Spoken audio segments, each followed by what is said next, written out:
Today we'll talk about how can you select your region on your Miho map. So you just follow this ways, then it's going to work with you. All you have to do in reverse. So you just go down here, you click here on profile down here, just click on it. When you just click on profile, it's going to take you to this list. It's going to show for you like this here. Then all you have to do next, you just click here on additional settings here, you just click on it.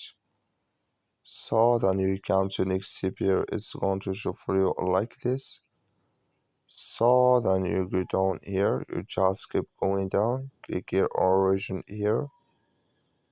So then here can you select your region in this list here, or can you search for it? So that's all you have to do. That's all. Thank you for watching.